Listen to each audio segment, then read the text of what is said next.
ఓం నమో నారాయణాయ. మా శ్రీ లక్ష్మీ శ్రీనివాస భక్తి ఆలయం ఛానల్ చూస్తున్న ప్రేక్షకులందరికీ హృదయపూర్వక నమస్కారాలు.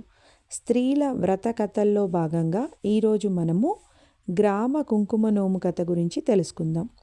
ఒక బ్రాహ్మణునకు ప్రాణగండం ఉండెను. అతని భార్య గ్రామ కుంకుమ నోము నోచి యథావిధిగా పండ్లు, పసుపు, కుంకుమ పట్టుకొని వీధి వీధిలా పంచిపెట్టసాగెను.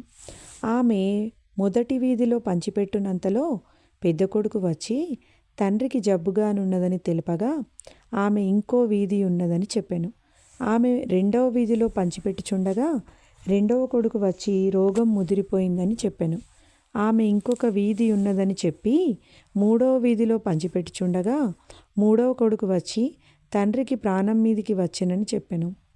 అప్పుడు ఆమె ఇంకొక వీధి మాత్రమే ఉన్నదని చెప్పి నాలుగవ వీధిలో పంచిపెట్టుచుండగా నాలుగవ కొడుకు వచ్చి తండ్రిని కింద పెట్టినట్లు చెప్పాను. ఆమె ఇంకొక వీధి మాత్రమే ఉన్నదని చెప్పి ఐదవ వీధిలో పంచిపెట్టుచుండగా ఐదవ కొడుకు వచ్చి తండ్రి చనిపోయినట్టుగా చెప్పాను. కానీ ఆమె వీధి అంతకు పంచిపెట్టేంత వరకు ఇంటికి వెళ్ళలేదు. ఆమె ఇంటికి వెళ్ళేసరికి చచ్చిన ఆమె భర్త బ్రతికి లేచి కూర్చుండెను.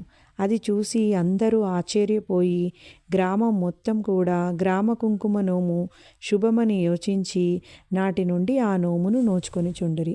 ఈ విధంగా ఈ నోమును నోచిన వారికి వాళ్ళ భర్తలకు ఆయుష్ పెరిగి సకల సంపదలు కలిగి ఎల్లకాలం కలిసి సంతోషంగా జీవిస్తారు.